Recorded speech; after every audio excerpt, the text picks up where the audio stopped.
All right, y'all. So, five principles of change. Principle number one is awareness. The battle's in the mind.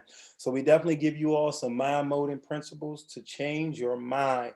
And the number one step to any change is going to be awareness. All right. So, we have to become aware of the main point of this is to become aware of what has been hindering us and what has got us to this point where we say, man, a change is needed. And you can think of things in your life that you've been going through, that you've been experiencing, that like, man, I need to transform. So I want to join this group. All right. So that's the basic idea behind this awareness principle. And awareness is your first step to change. So on your paper, you're going to see the first bullet point says the process by which you don't put Maksoud's name in there, but put your own name in there. So the process by which whatever your name is, first comes to identify or am triggered that a behavior change is a must. Okay, so something triggered you. Like I had a buddy of mine call me out of nowhere and said, man, this is stupid. These pants don't fit no more. Man, can I sign up for your gym? I want to lose this weight. So what happened or what triggered you or what was going through your mind when you first identify like, man, I need this change? Did you look at yourself in the mirror? Did someone say something to you that could have been, mean or whatever? Or did you just say, man, wow, like, and then I'm gonna go through some thoughts that could have probably been going through our mind, but what triggered you? That change is a must. Now I use that word must on purpose, and you're going to be hearing that all through your 12 weeks of your transformation. That word must means is something that cannot be overlooked anymore or missed. A must is something that is no plan B, no plan C. A must is something that has to happen right now. A must is something that I desire. Man, I must do this, or I desire to this. That means, look, it's deep within me. I really want to make this change. And when your attitude and your mindset becomes a must, then change is coming. All right. Change is a process, but once you first get to like, hey, this is a must, then and only then can you accomplish a true transformation.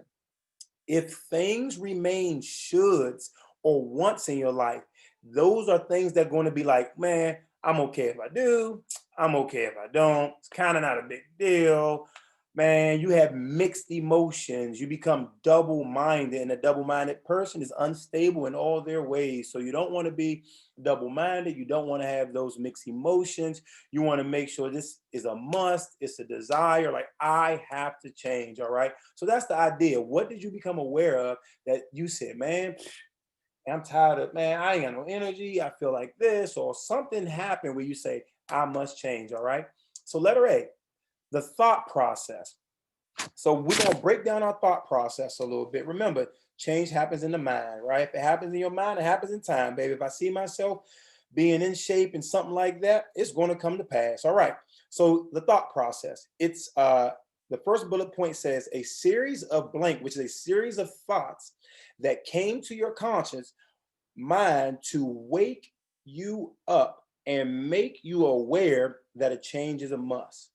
What are some series of thoughts that started popping in your mind that woke you up and say, wow, hold on, what have I been doing the last 10 years, the last 5 years, the last 3 months, the last, like, what have I been doing? How did I let myself get here or there or wherever? Or maybe I never thought about doing anything with my health, but something triggered and said, man, I want to do that. I want to be that. I want to become something. I'm not satisfied with what I am or who I am. So some thoughts started popping in your mind. So I said, bullet two, let's talk thoughts.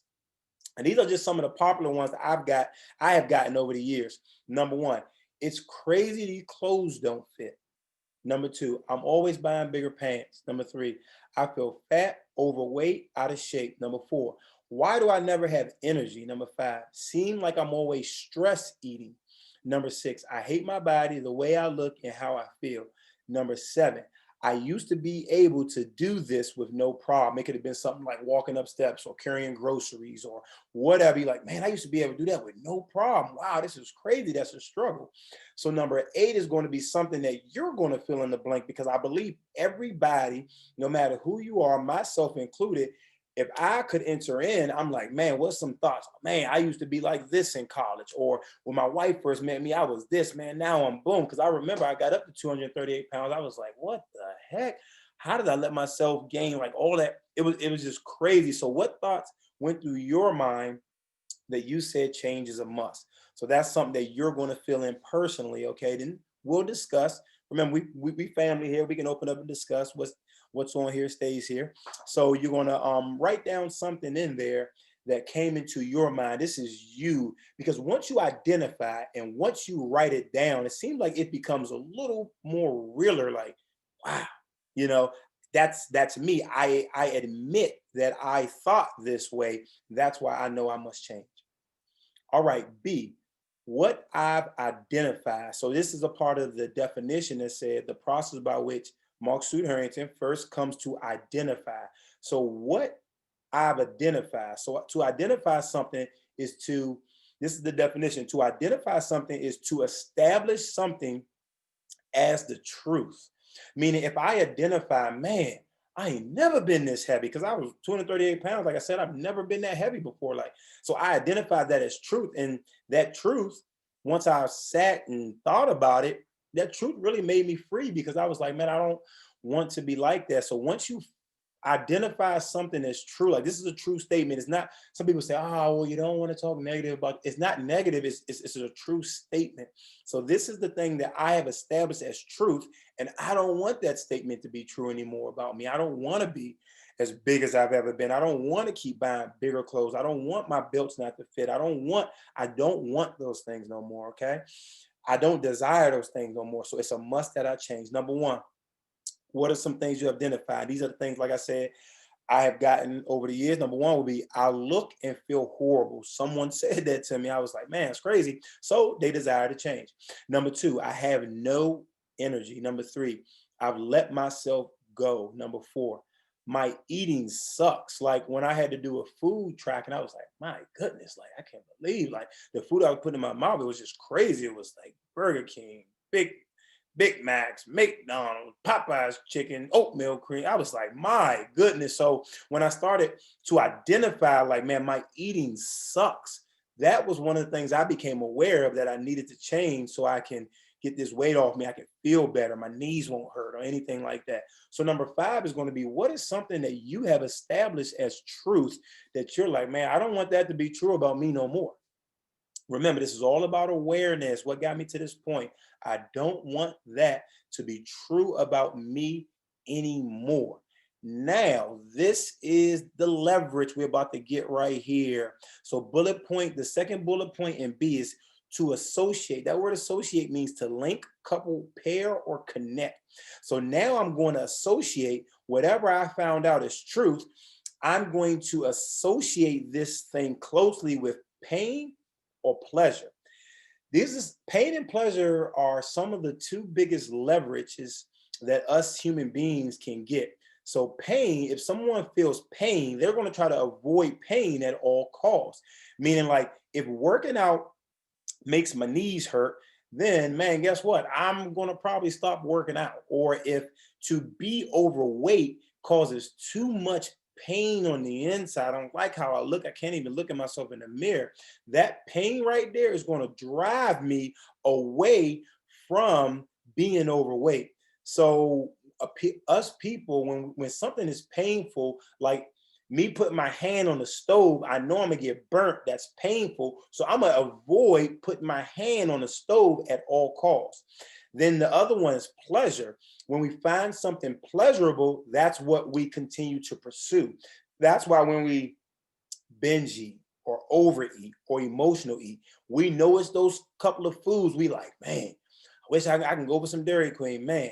I can go for this, man. I can go for whatever that is, because we find pleasure in that thing. And our only problem is we have learned to associate pleasure with unhealthy habits, unhealthy action, unhealthy ideas, unhealthy foods. All right. So my change that I'm trying to do, I have to link where I am right now with too much pain to stay there. And the future me, I have to start linking that or connecting that to pleasure. Man, will man, it'll probably feel good to be down to 200 pounds. It'll probably feel good to be down 30 pounds. It'll probably feel good to be able to walk around without my knees hurting. It'll probably feel so that drives me. That drives me. But I gotta also be like, man, it's too painful to stay where I am now. Some people come to me and they say, man, I this one lady, she came to me, she was like, well, I guess they do deer hunting. I'm not a hunter, if you can probably tell. I don't like I hunt, do I? I don't like I hunt anything. All right. So I am not a hunter. So she was like, she put out cameras or whatever, and she saw herself walking, and she was like, my goodness, I walk like that. So that was so painful. Maybe she might have never saw herself walking. She was like, man, I'm only X amount of years old, but I walk like I'm 75. So that was started to become painful for her. So she wanted to come in the gym and make a change. So you have to start to link what you have identified true about yourself to pain, and the opposite of think about what is whatever you wrote on number 5. Think about what the opposite can be. So let's say if my eating sucks, man, the opposite can be, man, it may feel great, man, to eat good, and maybe I may lose weight and I may not feel sluggish. Like, so guess what? I'm gonna start associating eating good with pleasure, and the things that you associate pleasure with, those are the things that you pursue. But if I associate pain with it, like me, I associate pain with eating beets. Beets could be healthy. They're very healthy, matter of fact. But I associate pain with it, so I'm not gonna eat beets. Beets are just nasty. All right. To me, they taste like dirt. Now they might be good as I'm not trying to offend nobody, but man, they taste like dirt to me because I tried it before. All right. So letter C, the last one, behavior. So what are your behavior? Your behaviors are your habits, or your behavior are your routines. Your behaviors are things that you tend to do over and over again. So the bullet point under that is the way in which you act or conduct yourself. So behaviors are the way in which you act or conduct yourself. So basically, um whatever your thoughts are most of the time, like, man, I should really go eat this, I should really go eat that, those turn into unhealthy behavior, unhealthy routines, and those actions tend to pour out. So if we got enough bad actions, then that's going to lead to bad behaviors, bad habits, bad routines, and then that's going to be then the consequences are going to be like overweight, out of shape, feeling bad, not feeling good, not feeling satisfied, not living and feeling and being in the body that you would desire, not doing any of that stuff. Okay. So the behaviors are the way in which you act or conduct. So these are some of the behaviors that could have got us to the point where we're at now, where we're desiring a change, right? So one behavior could be our overeat. Overeating, that's why we teach on portion control. Overeating is one of the number one ways to gain a ton of weight. That's why, like you see the big bodybuilders, they want to put on a ton of muscle, they overeat. They will tell you, I don't eat like this to be healthy. I eat like this because I'm just want to be the biggest thing walking around. So to overeat is one of the number one ways to gain weight. And remember, too much of a good thing is still too much. So if you overeat apples, bananas, any food you overeat that you cannot that does not turn into waste or does not get utilized for energy or is not properly processed and distributed to muscles and stuff and joints in our body, it will store as fat. So during this, let's become aware of, are we overeating the food? If you're eating, remember your portion size for protein is a pound. Am I overeating that when I sit down and eat? And you'll learn about the other one as you go on. But overeating, I eat too fast. Number 3, I eat back on the calories I just burn off. So somebody could be working out like crazy, but they're literally eating back on the calories when they're working off. So they're not seeing no results. And then they can ignorantly, it's not really their fault, but they turn to a person like me and say, well, I'm not losing no weight. And they get mad at me. But it's them. What's happening is you're working out, you're sweating your tail off, you're doing amazing. So you're probably seeing yourself lose inches, lose stuff, but the scale may not be changing because you're just overeating way too many calories. Number 4, I emotional eat. Are you an emotional eater? Number 5, I eat and drink without considering my goals. Pop, cake, beers late at night. Like, what are you eating and drinking, not considering? These are your actions. These are the ways that you might have been conducting yourself over the past X amount of years, maybe the last decade, maybe the last 3 years, maybe the last month, that has got you to, man, I need to sign up. Number 6, I always quit and don't give it my all.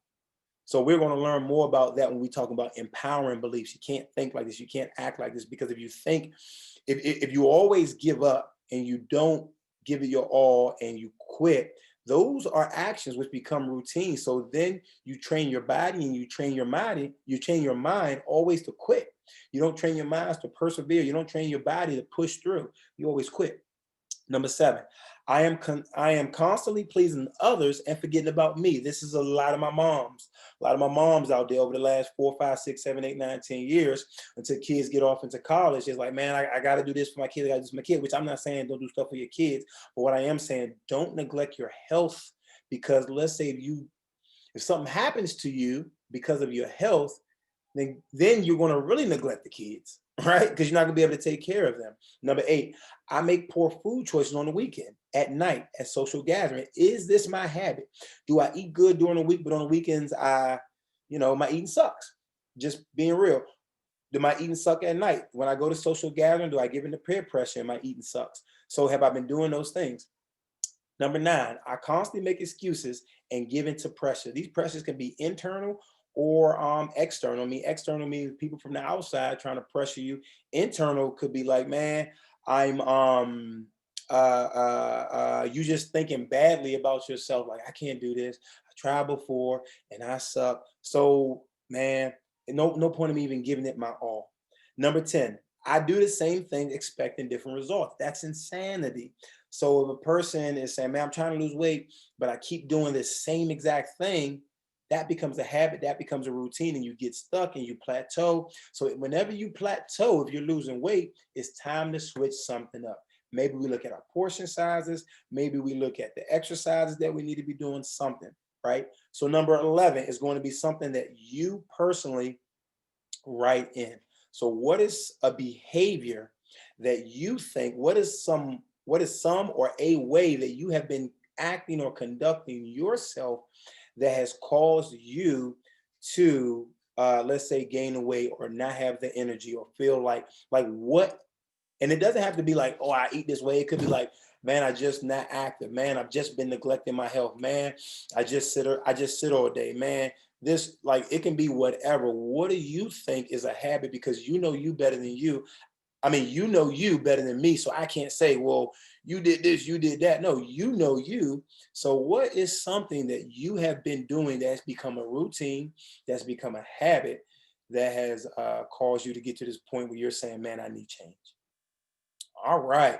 So I got everybody on mute right now, but one at a time, obviously. If anybody want to chime in, and if anybody want to answer any of them, you can go A, B, or C. If anybody want to answer anything that they have just during this talk has become aware of in their thoughts, or something that you have established as truth, or what are some behaviors and actions that you've been conducting yourself that got you to this point? Or did anybody see anything like, oh man, that's pretty cool, I didn't, or it could be like, man, I just been super inconsistent. That's what it's been. So does anybody have anything they might want to share with the group? Corey, is that you? Yeah, so I'm just going through this. Can you hear me? Yes. Okay. I know one of my bad habits, and you have seen this in play, is not finishing well, not giving it my 100%. In the gym, especially when it gets hard, I tend to just quit. So that has been something that I have been recently aware of. And then at home, a habit that I am horrible at is snacking while I cook. And it is just so, it is. It's so like I will cook, and I tend to cook fairly healthy and clean. But while I'm cooking, I snack. And it is like, I don't need to do that. It's just a bad habit. Mm-hmm. but it's something that I am becoming more aware of, and definitely need to cut back on. Good job. I'm glad you shared that. Now, the snacking while I cook. Now, are you hungry or is this just out of habit? Like I just habit do this, or are you recognizing like, man, I haven't ate nothing in the last 4 hours? Obviously, you got food in front of you. You probably are going to snack. So you think you're not eating nothing. That's why you snack, or it's just like I just mindlessly do this thing. Yeah, it's more of a mindlessly eating. I have food in front of me and I want something in my mouth right now kind of Hmm. deal. I also, coming back to time management from last week, I don't, haven't been great about pre-planning my everyday meals. So a lot of times I don't get much food until after I'm done working. So Okay. 2 o'clock, 3 o'clock, and by that time I'm cooking dinner, by 4. So Mm. it's kind of been a vicious cycle with that habit. So just being aware of time management and plugging it all together has been really good. Okay, amen.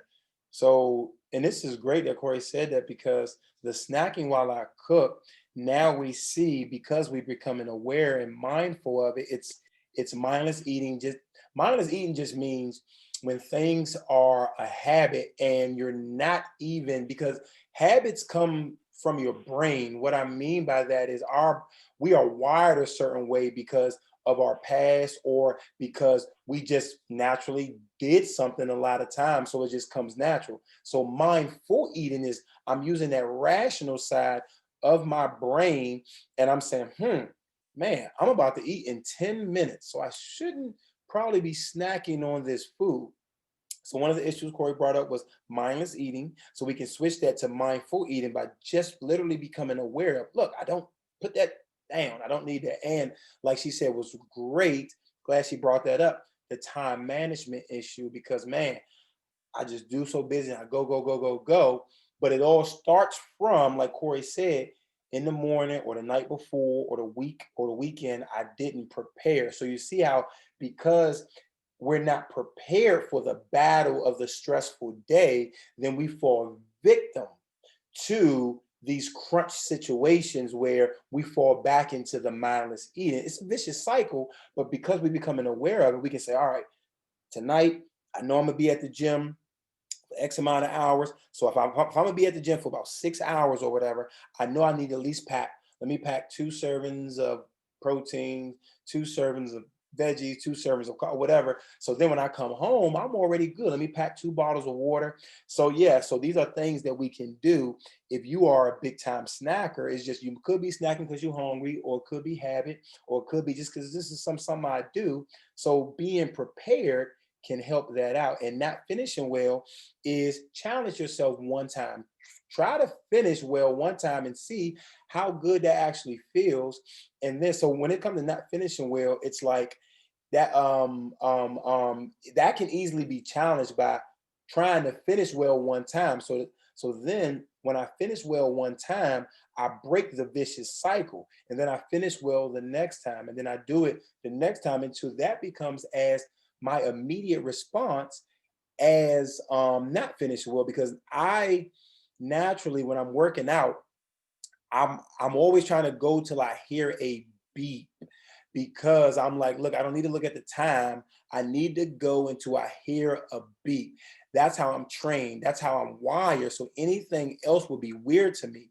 So if you get to the point where you're pushing yourself and you start to develop in your mindset, I gotta go past because if I stop, I have to start understanding if I stop now, my body will never take the shape that I want it to be. I won't ever gain the strength that I really want to gain. So then we start to associate too much pain with not becoming what I want to be, but pleasure, you start associating pleasure with, I want to become the person I want to be. So if that means getting through these last 3 seconds, man, it's worth it to become who I want to become. So I'll associate pleasure with that. So I hope that not only helped Corey, but anybody else who's working out and they seen themselves stopping short. I hope that helped you out some. Thanks for sharing that though, Corey. That's perfect. Anybody else got anything? that they might have noticed? Well, I think you've kind of known me. This is EJ. Mm-hmm. My biggest issue is time management. Mm-hmm. I put too many things into one spot, and obviously you can't get everything done that you want to do, and then something has to give, and Yeah. I struggle with that. Mm-hmm. And yeah, just that, and then I drop anything that I have planned for myself for other things too. So that's my biggest downfall that I need to work on and overcome. So Great. I'm sure that there's other, I don't know. I'm probably the biggest one person that struggles with this. I don't know.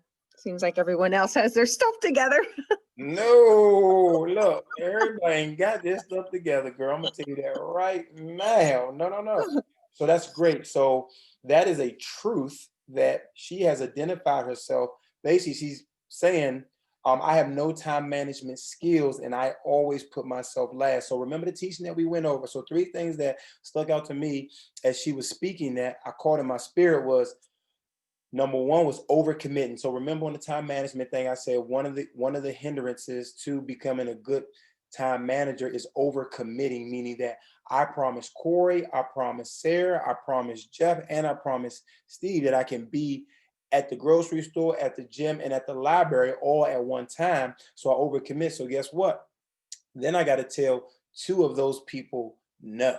And if I get too stressed, I might tell all three of them no. You know what I'm saying? So what happens is then we tend to lack integrity. So because we know that, man, that's a question of my character.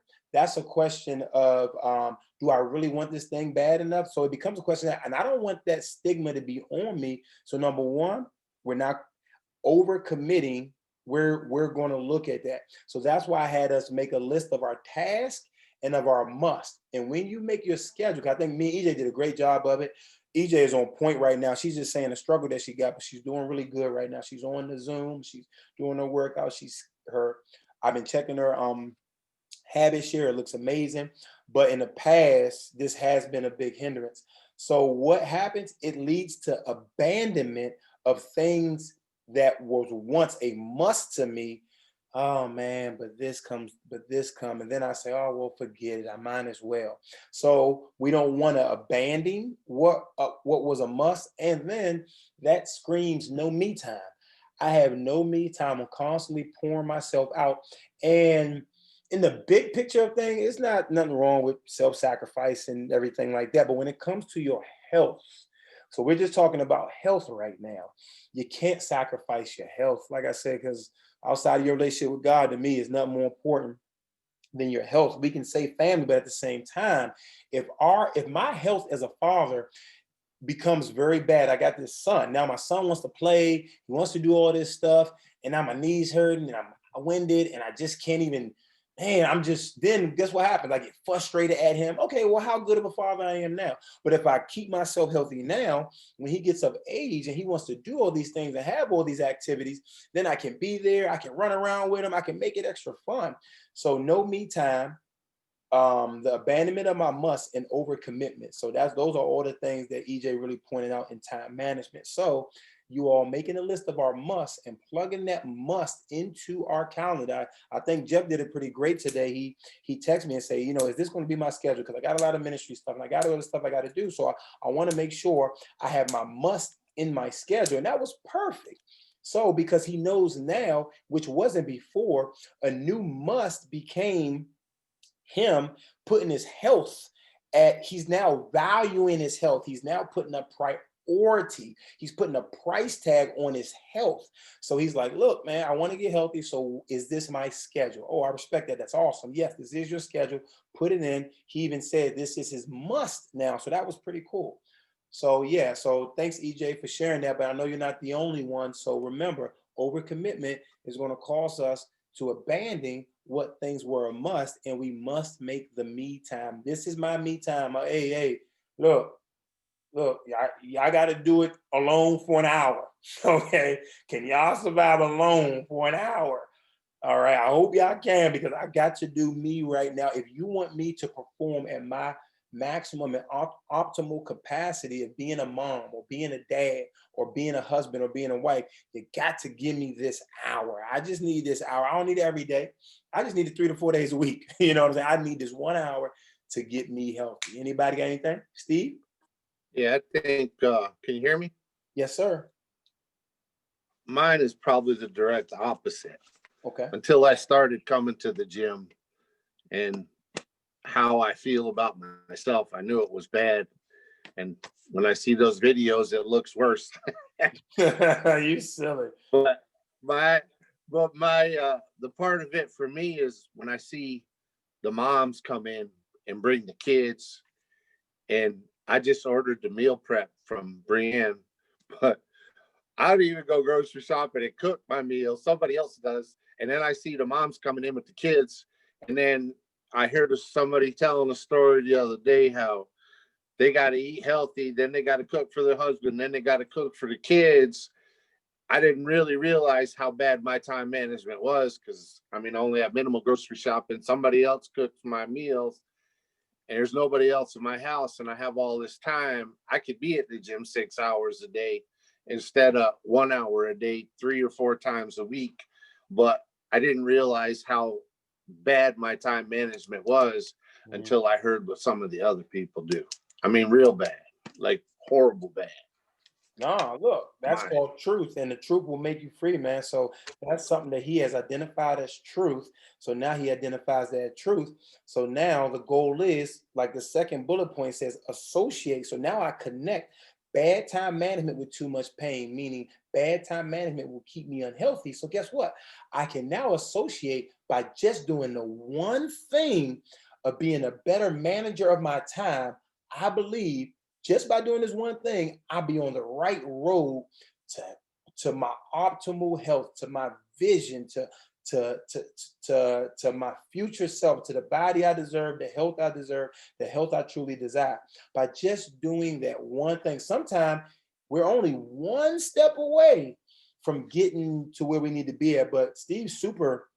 But the great thing about Steve is he's super on it when it comes to his when it comes to him rehabbing that shoulder, when it comes to coming in that gym 3 times a week. So he is now taking health into his hands, and man, it can only be good results from here now. But yeah, but that truth calls you now to be like, wow, and that's painful.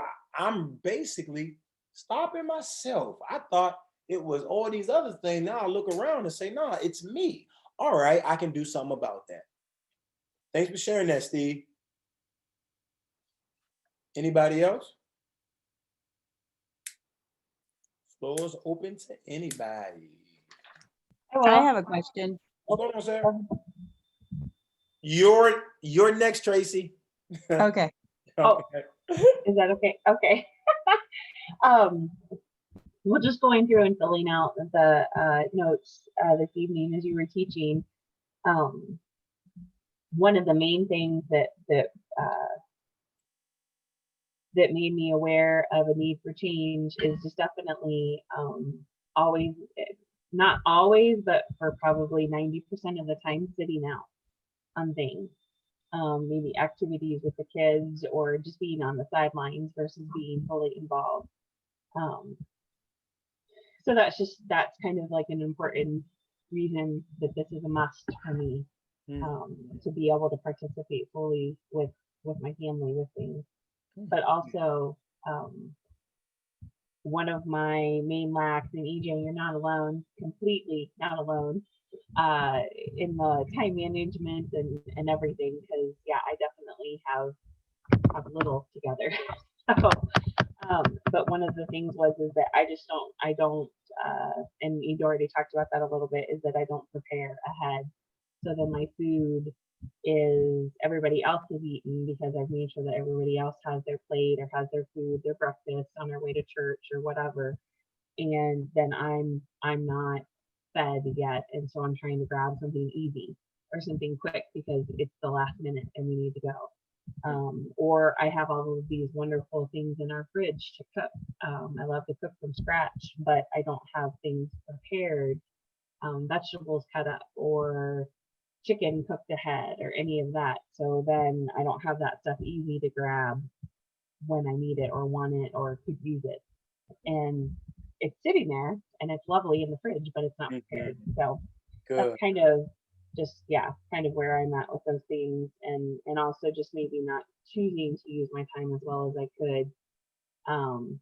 Being at a 5:30 a.m. workout for me is a great motivator because it really sets my day and sets the You go. tone, and I come home motivated and ready to go. And on the mornings when I don't do that because I'm working out, it's wonderful. I'm working out when the kids are at that Route 250 class, and it's great.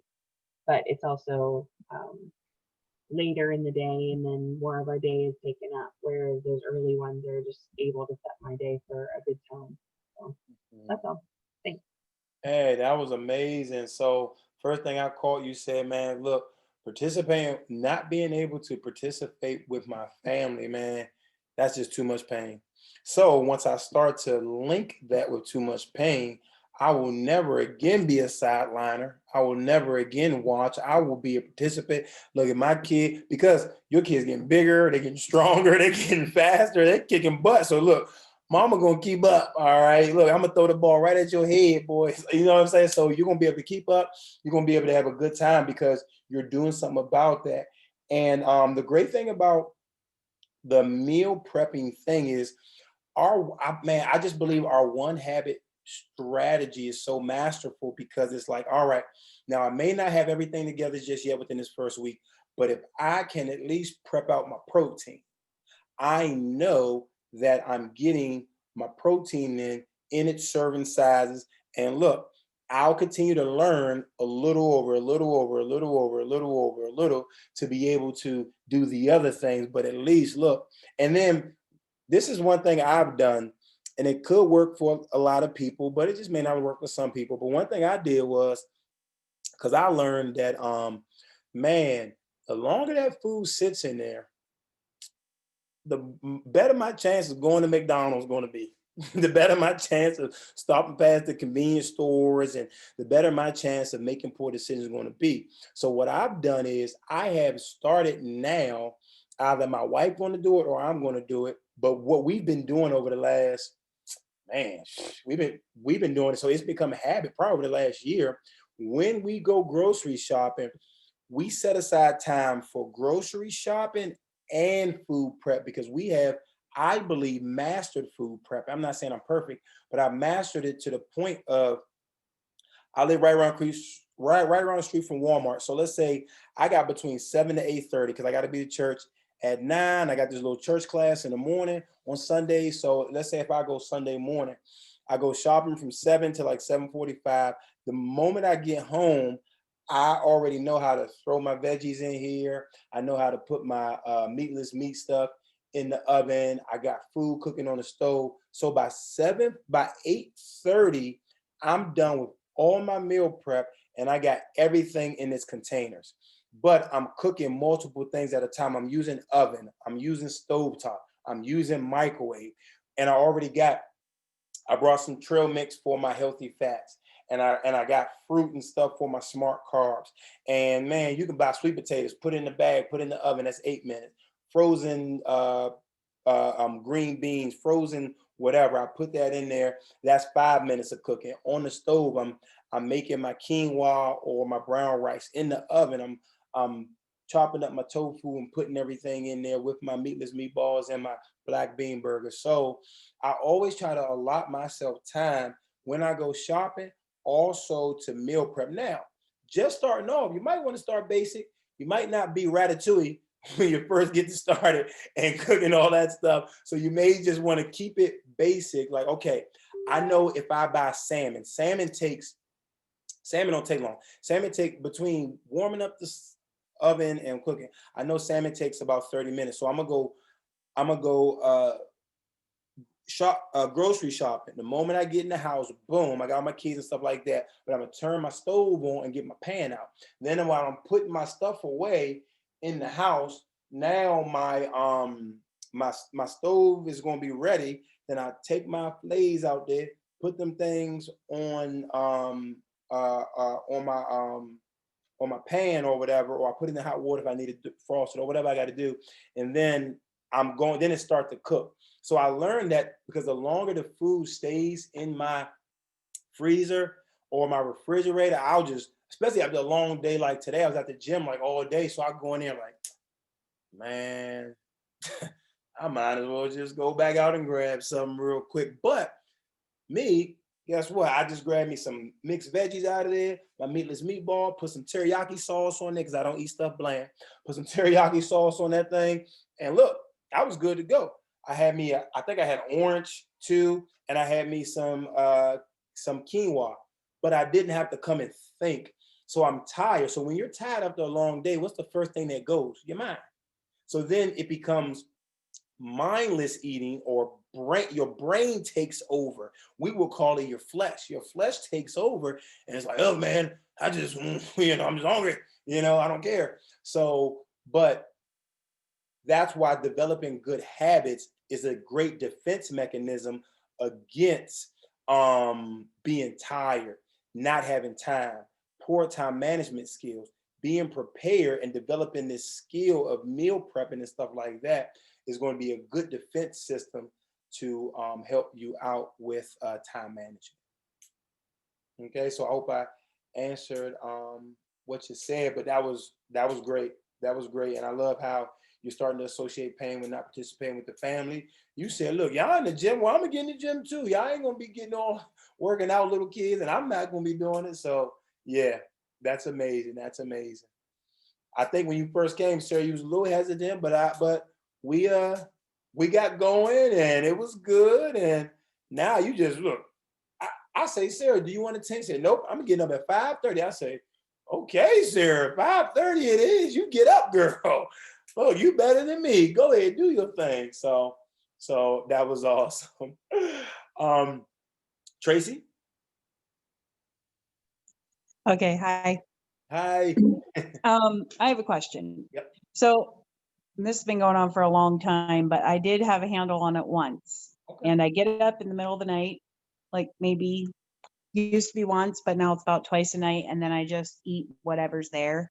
Okay. And I don't know how to stop myself. Like I try to think about it beforehand. And once I stopped it by like drinking a glass of orange juice before I went to bed, kind of kept me sleeping all night or whatever. But then that's not working anymore. And I like made sure to get like, there's no Debbie cakes and stuff here. So I don't reach for that, but it's literally just whatever's available. And I just start eating. And it's not because I don't get enough food during the day either, because I do.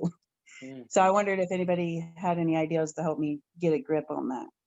Okay, so what you said, so when it comes to you getting up and eating like that, you said, look, what I did was I used to like drink a glass of water or orange juice and then go back to bed, it would be okay.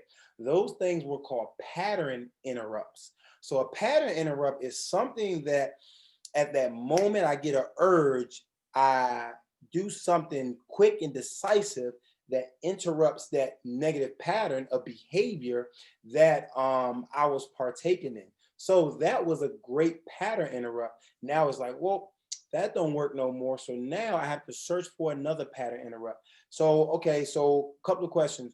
What time would you say you go to bed, Tracy? Like about around 10. Okay, so Tracy goes to bed at 10 a.m. And what time? No PM. Oh, yeah, I'm sorry. Yeah, you don't go to bed at 10 a.m. Unless you got that midnight shift, girl. That ain't good. But yeah, so okay, so you go to bed at 10 p.m. Now, what time? You say you wake up twice a night? It has been for about the last year, yeah. Okay. So what time do you usually wake up? 4 o'clock 4 a.m. a.m. And what's the other time? Oh, no. That's the time I get up in the morning, like for the day. Oh, okay. So you get up at 4 a.m. and you start your day. Yeah, so it's not typically even a time. Way back when this first started, I'd get up around midnight, a little bit after midnight, and then just go eat Debbie cakes. So I got rid of the Debbie cakes and drank orange juice instead. But now it's going where I wake up like 2 times a night, and it's not like at the same times every night. Okay. Yeah. So you got about a 6 hour window between 10 to 4 not to eat anything. So when is the last time you eat? If you lay down and you're going to bed at 10 p.m., when is the last time you eat? Honestly, probably like right before I go to bed even, because I tried to do that to stop myself from getting up and eating. Okay. So what are you eating usually? What would you eat at 10? Because all I'm asking you questions because all this stuff kind of matters. So Yeah. what are you usually eating at 10 p.m.? Um, just probably leftovers from dinner, like if it's chicken and rice or pizza or whatever it is, just whatever we had left over, just because I feel like if I eat something, then I won't wake up feeling like I need to eat, I guess. But that doesn't really, it's not working. Okay. And then you say then you get up like midnight or twice or whatever and you just eat something. Yes. And like today, I went and bought 2 things of juice and put it in the refrigerator just in case I wake up because I know I'm probably going to. And then I just thought, well, I'll go straight to the juice. Like I'm trying to fix it before it gets here, I guess. Okay. And you're saying that it's not during the day that you're not getting enough food because you're saying you're eating enough Yeah. food. If I And get plenty of food. now when you do go to eat, are you hungry? In the nighttime, Yep. not in my stomach. No, it's just my mind says get something, or it's my some kind of feeling that says get something. Okay. So then it's not physical hunger. So it's just basically a bad habit. Yeah, yeah, And the habits are created in our mind.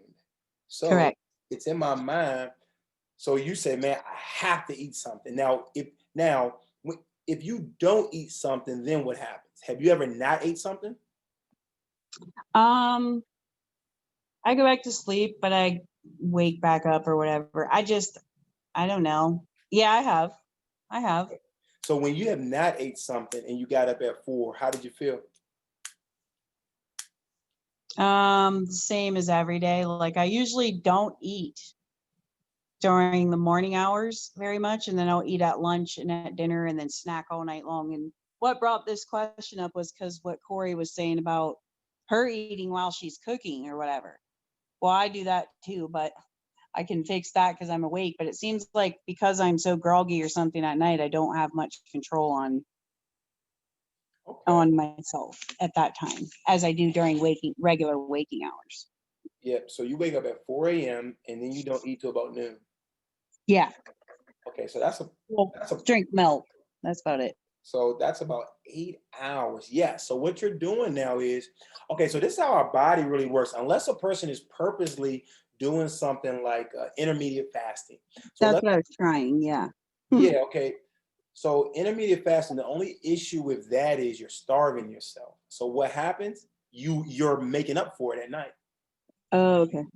So you're like, all right, well, I'm not going to eat these 8 hours, but your body says, look, but I'm still hungry. Now, it, like you say, it may be a mental, it may not be a physical hunger, but maybe if we try to switch it up, because how long have you been doing intermittent fasting?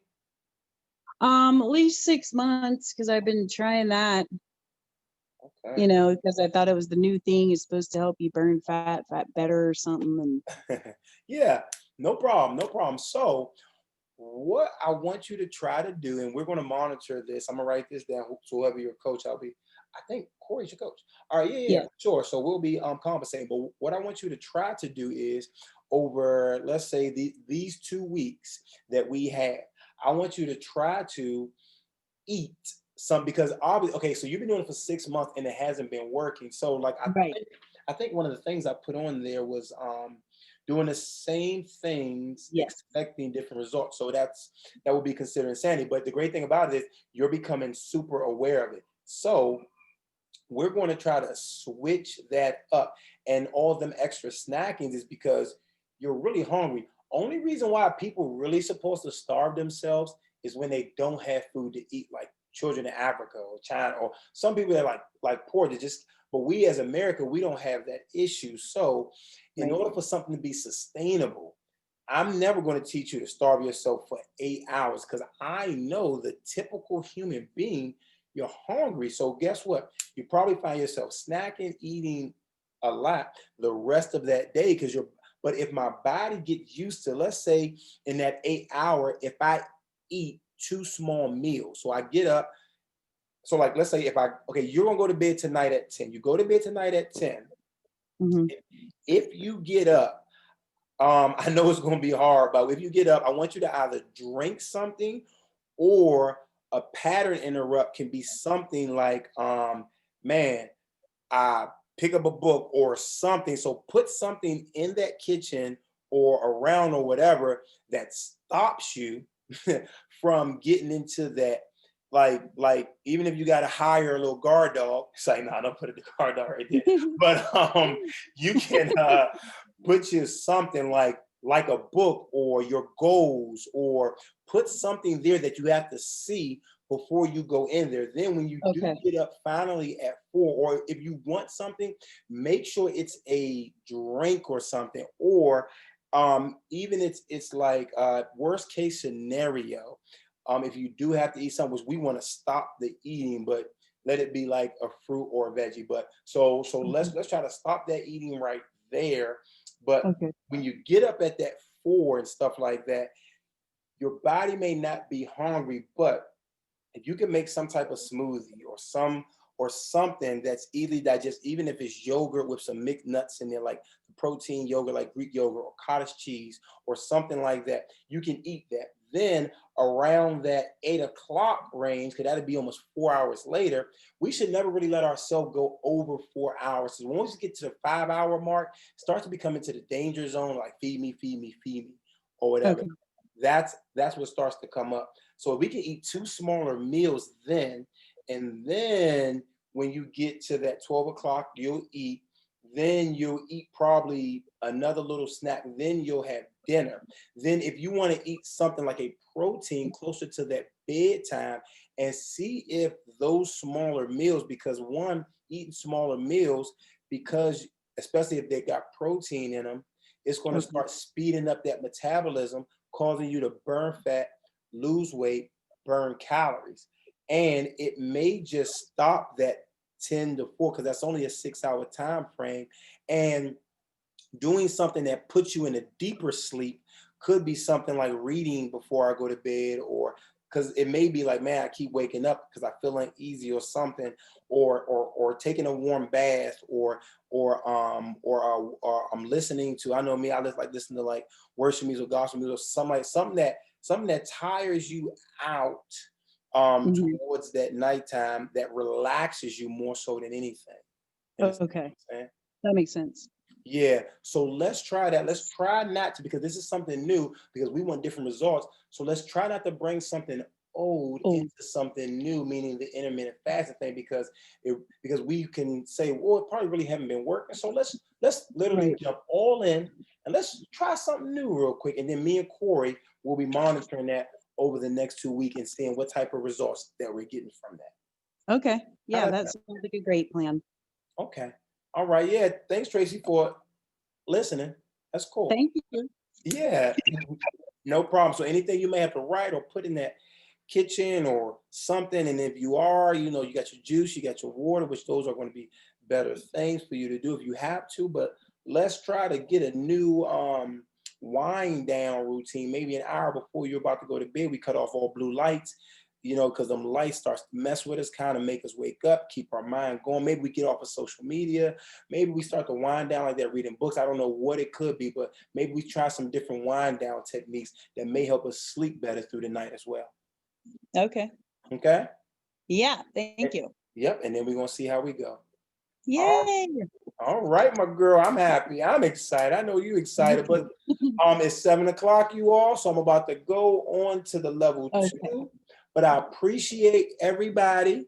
And if you have any questions or anything that I did not get a chance to get to, I'm sorry, but make sure you text me and I'll be able to answer any of your questions. I think everybody should have my number. Okay? Yes, you can, Sarah.